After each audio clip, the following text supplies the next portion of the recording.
Viveria perfeitamente bem. Observem, por exemplo, que no século XIX mesmo, de outro ângulo, a própria escola sociológica francesa, que apresenta uma certa inovação, ela não se afasta muito dessas condições, desses preceitos.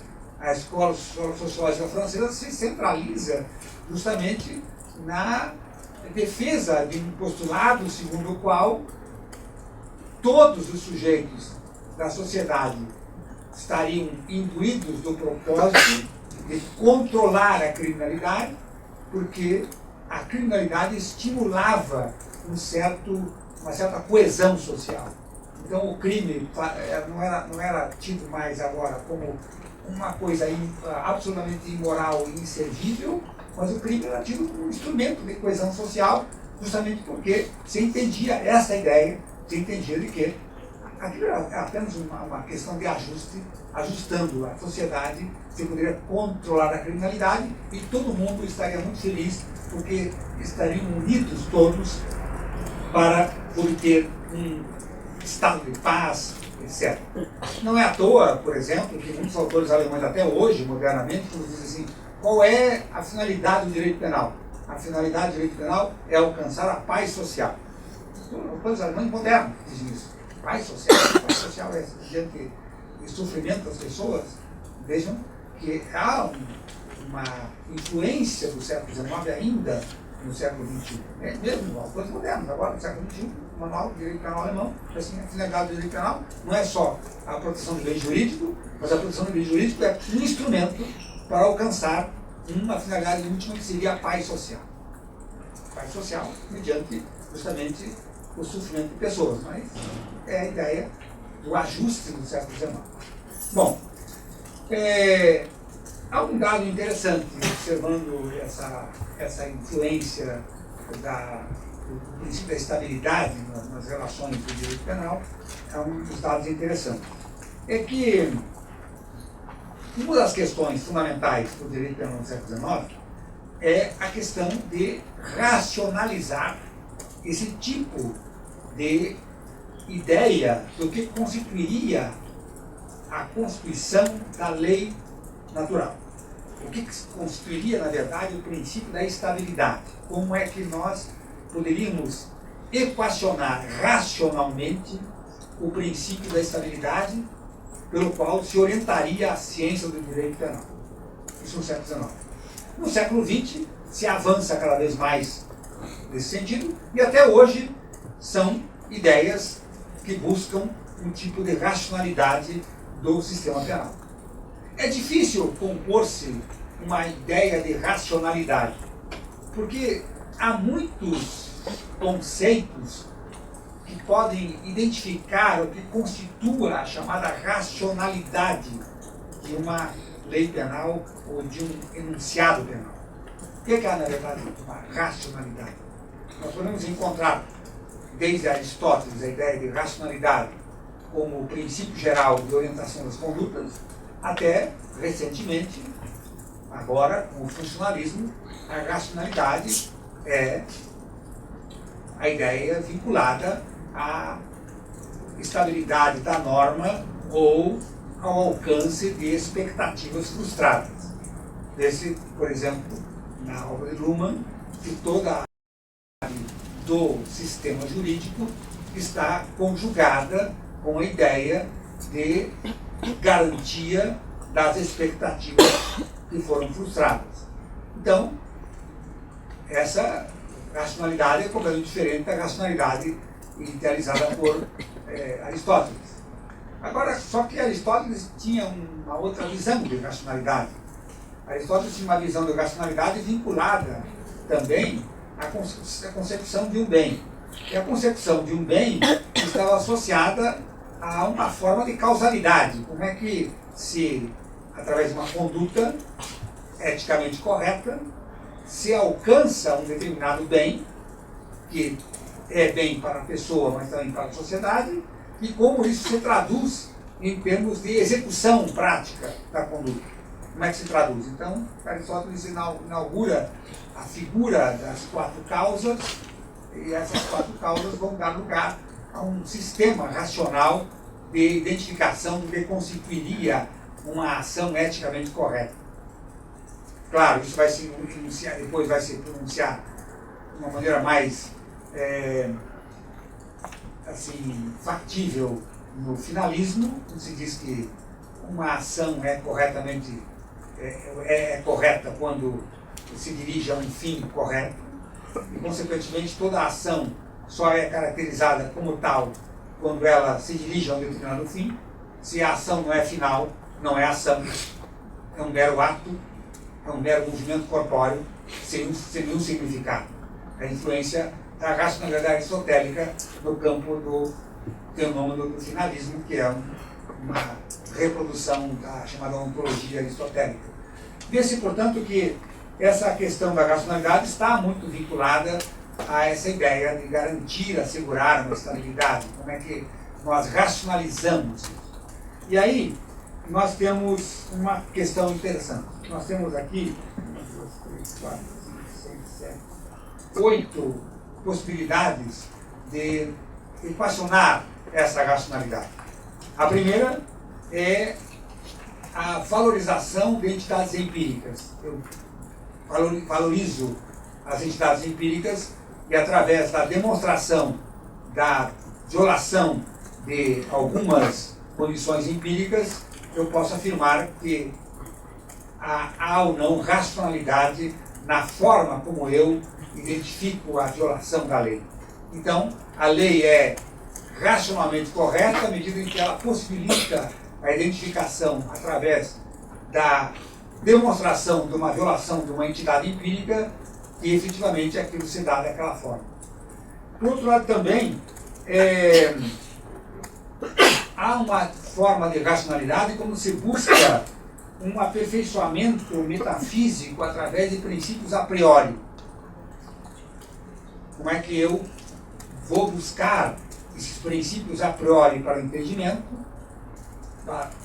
tratando, por exemplo, da obra de Kant, como é que eu aplico no direito penal os chamados juízos sintéticos de proposições, ou juízos sintéticos a priori, e aí, então, isso significa que eu retorno a um conceito metafísico de delito e através da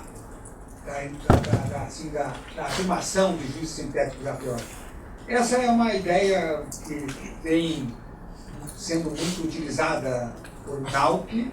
Nauck é um professor da Universidade de Frankfurt, agora jubilado, mas que trabalha a ideia da filosofia kantiana no direito penal, trabalha a ideia de uma retribuição delimitativa, diz ele que, por exemplo, a pena não pode ter caráter preventivo, porque isso constitui justamente o grande problema do sofrimento alheio, e a pena, para ele, apenas deve ter um caráter retributivo, porque a retribuição valoriza o fato tal como ele é na sua realidade ontológica, e assim por diante procura ele demonstrar como isso se dá na realidade. Até foi uma coisa interessante, porque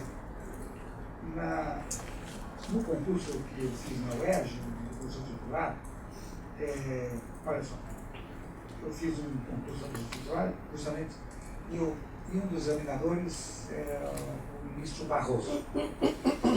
O ministro Barroso estava muito preocupado em saber como que ele tinha invocado uma teoria alemã, que era absolutamente desconhecida, que era essa teoria de uma chamada Constituição Verdadeira, que essa teoria não existe. Isso bom, pode não existir justamente para os filósofos americanos, que segundo os alemães, os filósofos americanos não existem. Então, pode lá não existir. Mas essa ideia da Constituição Verdadeira é uma ideia kantiana. Está justamente extraída da razão prática. Eu acho que não é tão desconhecida assim. Vejam que umas coisas interessantes. E aí dizia assim, olha só, Kant dizia assim, a compreensão de uma conduta racional no plano jurídico só pode ser construída a partir do reconhecimento de que o seu autor tenha produzido essa conduta por sua vontade livre. Essa é a ideia do princípio da racionalidade kantiana, ou seja, o princípio da vontade livre é que caracteriza o princípio racional a priori do entendimento acerca do comportamento humano.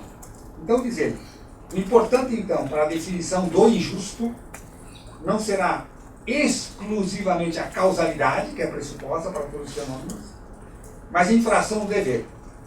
A vontade deve ser vista como um ato de liberdade e não como fenômeno empírico. A infração do dever, olha, é interessante porque a infração do dever ela vai se manifestar também numa obra moderna, que é de Michael Keller, que é um autor alemão, e que diz o seguinte: Keller demonstra que a norma de proibição não está vinculada a um imperativo categórico, mas sim a um imperativo pragmático, porque é editada tendo em vista a relação do sujeito em sua vida social e sua dependência a condições empíricas. Então, Keller faz uma utilização de Kant em face das ponderações críticas de Hegel, dizendo que o imperativo categórico não é uma norma que estabeleça o princípio racional integral para o direito penal, mas que a vontade livre no chamado direito penal não é uma vontade que se possa ter como idealizada no plano metafísico, mas sim uma vontade que decorre justamente das condições reais de existência da pessoa. Uma vez que esta vontade assim possa ser equalizada, nós temos um princípio racional para identificar o que constitua o princípio da chamada culpabilidade pela vontade. Bom,